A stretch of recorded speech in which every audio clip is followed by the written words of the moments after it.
this week I want to go over Motivational Mondays, and every week I'm going to pick a new topic to go over. This week I'm going to go over substance abuse. But why I'm doing this is because I'm picking things that are going to help not only me motivate my rest of my week, but you as well. Regardless of you got work, you got school to go to, starting your week off on a good note is much better than starting your week off on a negative note. So like I said, today's topic is going to be substance abuse. So I grew up in a broken home full of drugs and alcohol. My father was an alcoholic, addiction to cocaine, steroids, prescription pills, you name it, he loved it. Anything he can get his hands on was his choice. My mother suffered from alcoholism, and later down the road when my father went to prison, my mom's boyfriend, whatever you want to call him, suffered from meth and alcohol addiction. So as you can see from the start, I was already dealt this hand where I was placed by God. I was placed here, and life isn't easy, life isn't fair. People have great starts, some people have horrible starts. This was my start. So when I was younger, I dabbled in alcohol and drugs and prescription. Did that because I was hiding from what I have gone through and the scars and wounds that I have been through. Emotionally, physically, was just a big band-aid that I would cover them up with drugs and alcohol. When I was no longer drunk or high, and you take that band-aid off, everything is still there. So not only did I waste my time, I wasted money, I wasted time. I took time away from my family because I thought that running away instead of dealing with it, facing it head on and just getting it out of the way and ending it. Anyone can end it. It's easy. Make a change. Change isn't easy, but once you get through it and you realize what is important in life, what is important to you, that's what you need to find out is what is important to you. What important to me was family. That's what helped me destroy all of that. And none of it matters anymore because I just want my family to be number one. When I look back at it and how little all of the drugs and alcohol really increased my life, my happiness, it didn't do anything. Like I said, it was just a band-aid that got ripped off and everything was still there. Everyone's journey is different. Like I said before, God places you where He knows that you'll be able to handle.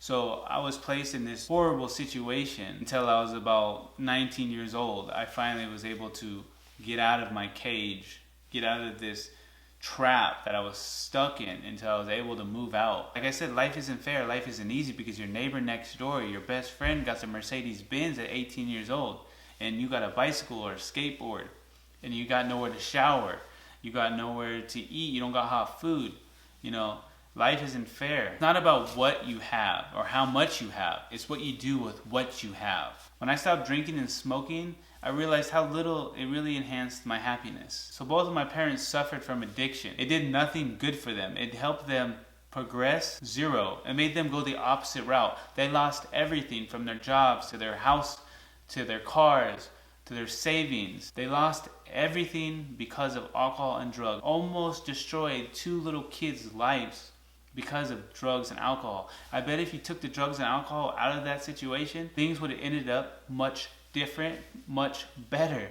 These kids probably would have prospered much more earlier. Addiction to an addict becomes their number one priority. So family is no longer number one to them. You are like 100. So 1 through 99 is all meth or all alcohol, and then you come. So you're never gonna come. Your family's never gonna come. Like that's their addiction. When I was drunk and high, I didn't feel depressed anymore. I didn't feel all the trauma and crap that I went through as a kid to an adult from all that span of stuff. It was no longer, I didn't feel it. But when I wasn't drunk or high anymore, guess what? I felt it. It was like a train. You would just instantly hop back on that hamster wheel and start drinking or smoking again, or prescription drugs or anything to numb the pain. Like I said, it's just a temporary cover-up. It's not the problem. Make a change. Change. Do it. Quit. Move on. Get a good job. Go to school. Get a different job. Change your friends. Sometimes friends are not meant to be in your life forever. Sometimes you gotta get rid of the wrong friends to meet the new friends. I don't know if you heard that before, but it's a very good quote. You gotta change jobs. No one likes change, but change is important. When I moved out of California, I didn't want to leave. I made the change and it changed my life forever. I was no longer on that hamster wheel. I changed. I always hear, one sip. I just need one sip or one drink. That very rarely works for anybody because one drink turns to 2 drinks, 2 drinks turn to 3 drinks. Next thing you know, you got your recycling bin full of tequila bottles. And what did that do? What did that do for you? It just sets you back. And what that leads to is that You gotta take your kid to a baseball game, but you're so hungover, you're not gonna take them. Or they gotta go to school. They're gonna call out because either they're sad and depressed because they gotta take care of you, you're sorry. You're just taking time away from them, and kids suffer the most from this. Like I said, it doesn't enhance your life. It does nothing positive for you. So if it doesn't do anything for you, then it shouldn't be in your life because it's meaningless. Do something meaningful that's gonna get you somewhere in life. Open a book, read a book, go to school, sign up for classes, find a new job, get 2 jobs. So you can get a nice truck, start building up some money to get a house, get some motivation behind you, get some things to grind towards, some goals. Without goals, dreams are just dreams, they're fantasies. Set some goals for yourself, achieve those goals. Don't set goals way up here, build up goals, have a bunch of goals, start knocking them off.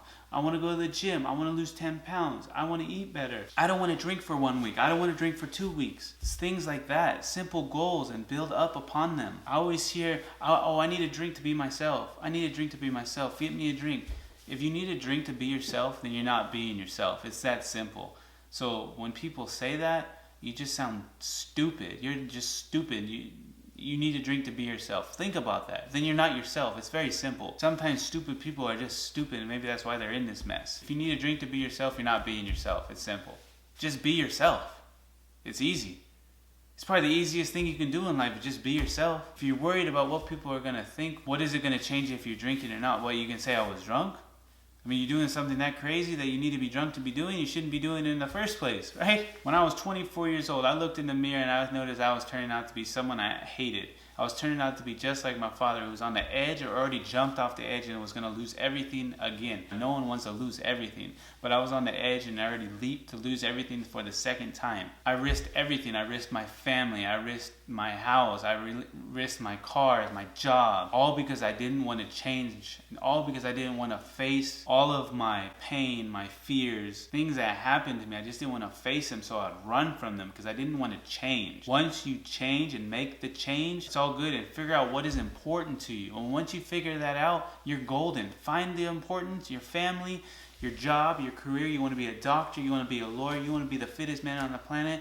You just want to go to the gym and start working out. You just want to eat better. Whatever that is important to you, go get it. You got a path. You see what you want and is important to you, but you think, oh man, it's so far away. There's just so many obstacles, so many boulders in my way. Those are just stepping stones to get you to where you need to go. Simple stepping stones. I didn't have a good example growing up.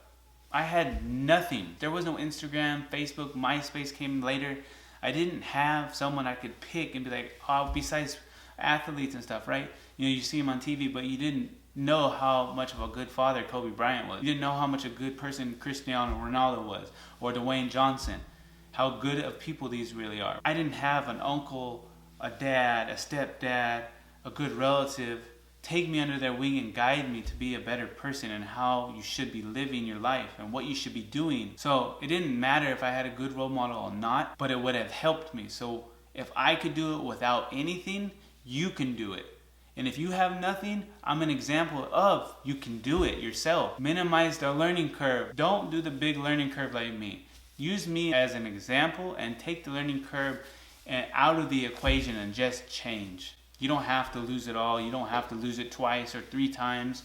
And if you did, you don't have to lose it again. Be positive. When you're out today, go be positive. Hey, nice glasses, man. This guy probably hates freaking glasses, right? But hey, those are nice glasses. And he'll smile, or she'll smile, because it just made them feel good, because it's probably an insecurity to them, right? Just make someone feel better, because you know, when you make someone feel better, it makes you feel better at the same time. Or be like, man, that's a smooth haircut, dude. That's a smooth haircut. And the guy's gonna be like, or you know, you have a nice shaped head, dude. And he's gonna be like, man, you, man, you know. But he's probably not, because he's gonna be like, you know, hey, thanks, dude. He's gonna give him a little more encouragement to be like, oh, I'm comfortable with the bald head, even though he hates it with a passion. Nice shoes, those are cool shoes, even if they're freaking Shaqs from Payless. Those are cool shoes, dude. And he'd be like, yeah, they're just Shaqs, but hey, being positive just made that, uplifted this person who you have no idea what goes on in his life at home. He could have a worse situation than you, and he's just down and out 24/7. You just made that person smile and happy. Now that should make you happy too, right? It's gonna make you made someone happy, it should make you happy. So go out today and be positive. Give someone a compliment and maybe open a book, sign up for some classes, go to the gym for the first time. Don't be embarrassed to go to the gym for the first time either. Just go to the gym. No one cares how much weight you lift. No one cares what you're doing. And if you're probably doing it wrong, someone's probably going to come show you how to do it right. It's very simple. No one at the gym's out to get you. There's a couple airheads, but most of the time it's pretty cool people that are willing to teach you. And that's probably like anything in life. Anyways, guys, if you like the videos, smash that thumbs up button. If you want to see more videos from me, please press that subscribe button. And go out there and be positive. Compliment someone today and put a smile on someone's face because it's going to make you feel better at the same time. Peace.